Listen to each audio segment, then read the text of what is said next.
মা সবসময় একটু হাসতে ভালোবাসে।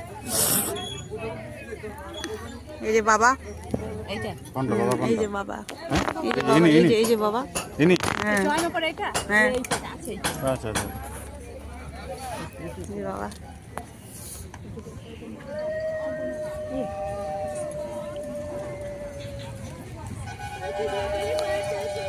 জয় মা।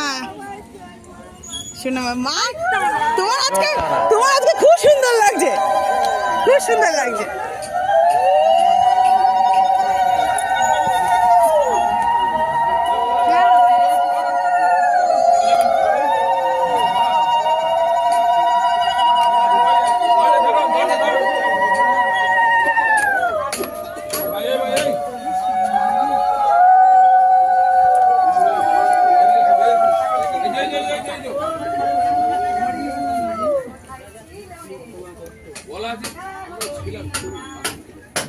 জয় কৃষ্ণ কালী মায়ের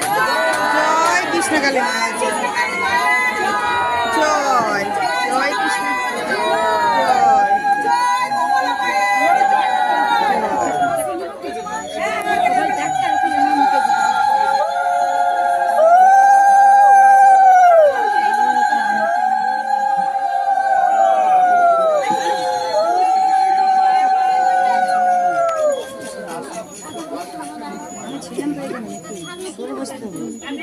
আর সুজি বাবা তো আমাকে একটু বসতে দিন, ছিলাম তো।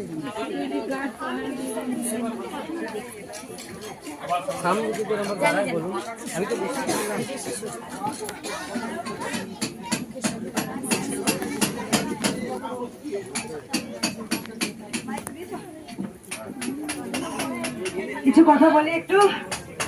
আজকে দেখা মাকে একটু, মাকে আজকে খুব সুন্দর লাগছে, সাজানোটা খুব সুন্দর হচ্ছে। আজকে সলমা সাজিয়ে দিয়েছে, সলমা কানের খুঁজে দিয়েছে। সলমা শাড়ি, আমি আমার মতো শাড়ি পরেছি, ভালো লাগে নেই। সলমা বলেছে এই শাড়িটা পরো মা, তাই পরেছি। সব সলমা সাজিয়ে দিয়েছে আজকে। যাই হোক, সাজতে ভালোবাসি। আমি বললাম না মা ওখানে কেমন মরা মরা লাগবে, বলেছিলাম আজকে ঢুকবো কেমন, আমার মা একটা কেমন একটা হচ্ছিল তো বাড়ি দেয়, তাই না বলো মা? হ্যাঁ আমি জানি মন্দিরে এলি বাচ্চাই তো ছোট্ট লাগার পায় না,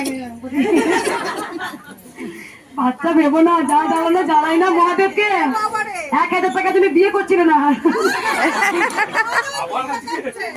সেই 1,000 টাকা আমি সুদে সুদে তুলে নি, খেতে বসে নি, ভাত হজম করতে দিই না। সত্যি গো মা, আমার বান্ধবীরা বলছে এমন না তুই লগ্ন বস হবো হবো, আমার কপালে যা লেখা আছে তার সঙ্গে বিয়ে হবে। 1,000 টাকা যদি বিয়ে হচ্ছে না গো, 19,000 টাকা দেওয়া হয়েছে, বলি হয়ে গেছে। দিয়ে শেষ গেলে মামা মাসি, আমার মা আছে এখনো প্রমাণ, 50 টাকা 100 টাকা লাগে মা পকেট থেকে দিয়ে 1,000 টাকা দিল। মামা তো সময় দেয় বাবা হট বিয়ে করতে হবে না, 1,000 টাকা দেয়নি। আমার বরটাও উঠে পড়েছে। যাই হোক, আমি হাসতে ভালোবাসি সত্যি করে। তখনকার দিনে 1,000 টাকা অনেক দাম ছিল, তখনকার পণ কোথাও একটা খুব ছিল, এখন তো পণ কোথাও আস্তে আস্তে উঠে যাচ্ছে। আর সত্যি করে পণ নিয়ে না গো, কেন আমরা বলি হবে আমার স্বামী যখন একটা মিষ্টির হাঁড়ি নিয়ে যখন শ্বশুরবাড়িতে না, আমি তোমার এই বুক পড়ানো চলে না, 2,000 টাকা নিয়ে যদি ঢুকছো বিনা পয়সা দিলে যাচ্ছে মিষ্টির হাঁড়ি।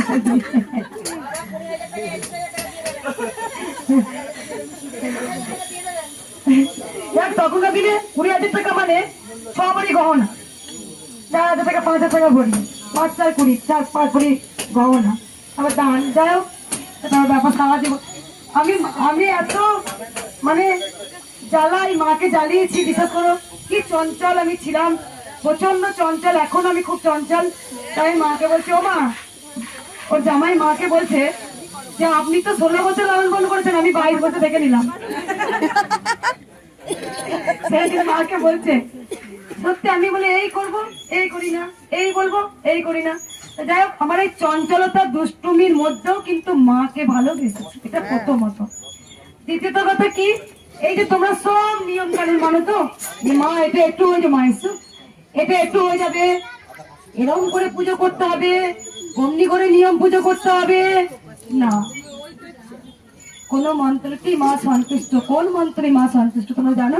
জয় কৃষ্ণ কালী মায়ের জয়। মন যার মনটাই যার, হ্যাঁ, সেটাই তো আসল মন্ত্র। আর মা এই যে মন দিয়ে পুজো করা, পরশুদিন পুজো করছি, পুজো করতে করতে পঞ্চবতী ধরানো হয়নি। আমি প্রথমে ধূপ দেখাই মাকে, তারপরে তোমার কপুরদানি, তারপরে পঞ্চবদীপ, তারপরে তোমার চামর, তারপরে তোমার মাকে ময়ূরের পাখা। আমার নিজের মন থেকে আমার মনে মনে হয় আমি এটা এটা দিলে মা সন্তুষ্ট। আর একটা হচ্ছে কি তোমার ওই লাস্টে যেটা দিই আমি নামাউলি, নামাউলি দিয়ে মাকে বরণ করি রাধে রাধে, যেহেতু কৃষ্ণ চিনি তো খালি। তো দেওয়ার পর সঙ্গে সঙ্গে না কালকে আমার পঞ্চবদীপ ধারণা হয়নি বলে মাকে বলছি, ও মা তুই এইটা দিয়ে পুজো করে দে। আমার তো দিয়ে মাকে আরতি করছি। এই যে মা মা একটা সন্তান যখন তোমার ভাতের থালায় পা দিয়ে দেয়, মা কি মারে? আরে পায়ে লেগে উল্টে গেল। একটা বাচ্চা যখন মায়ের কোলে হুসু করে দেয়, পটি করে দেয়, আমরা বড় হই, তখন কি মা রেগে যায়? মায়ের কাছে আপন। 10 মাস 10 দিন যখন গর্ভ ধরে, যখন তার সন্তান প্রসব যন্ত্রণা ভোগ করে যখন সন্তান কোলে পায়, সব ভুলে যায় একটা মা। তাই যে মা যে জগৎ জননী, মা যে ব্রহ্মময়ী, মা যে কৃপাময়ী, মা যে দয়াময়ী, মা তোমার এক থালা মন্ডা মিঠাই, সোনা দানা দামি শাড়ি না, মা আসল খোঁজের ভক্তি।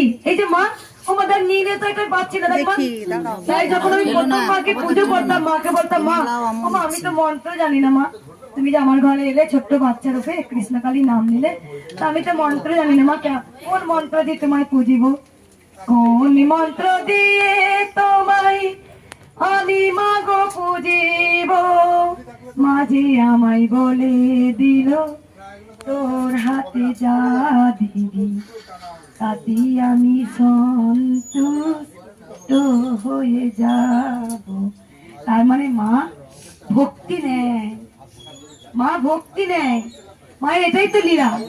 মন যার, সেটাই তো আসল মন্ত্র। ওই ডুবরে কালী বলে, এটাই তো ডুব দাও, ডুব দাও, ওই সাগরে ডুব দাও, দেখবে মাকে ঠিক পেয়ে যাবে। খোঁজো, আমরা তো আমাদের স্বার্থের জন্য আমরা খুঁজি, খুঁজতে হবে মাকে, এরকম করে খুঁজতে হবে। মা তুমি কোথায়, মা তুমি কোথায়, মা তুমি কোথায় হারিয়ে গেলে, তুমি কেন এলে না মা, তুমি কেন খেলে না মা, তুমি কখন শোবে মা, এরকম মায়ের সঙ্গে সাধারণ কথা বলো।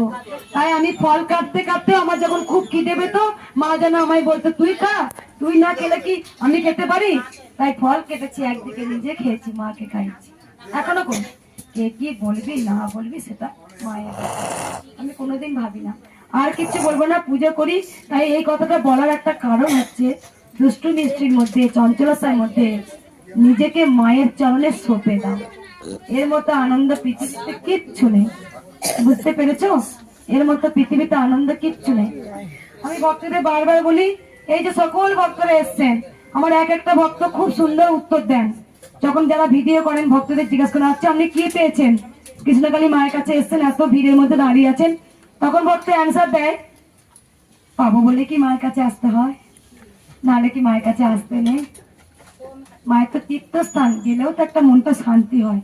পেলেই মাকে ভালোবাসবো, আর না পেলে মাকে ভালোবাসবো না। পেলেই মা ভালো, আর না দিলেই মা তুমি খারাপ। আরে তোরা যে এসেছিস, তোরা কি নিজে থেকে এসেছিস? মা চেয়েছিল সবই আসতে পেরেছি, সবই মায়ের লীলা লেখা ছিল যে ওই দিনে আমি যাব। প্রত্যেকটা ভক্ত একটু আমি জানবো, আজকেও মায়েরা আসাম থেকে এসছে, মায়েরা ভোগ করছে, কালকেও মায়েরা ভোগ করেছিল, আজকে আর শরবত দিয়েছে ভক্তদের।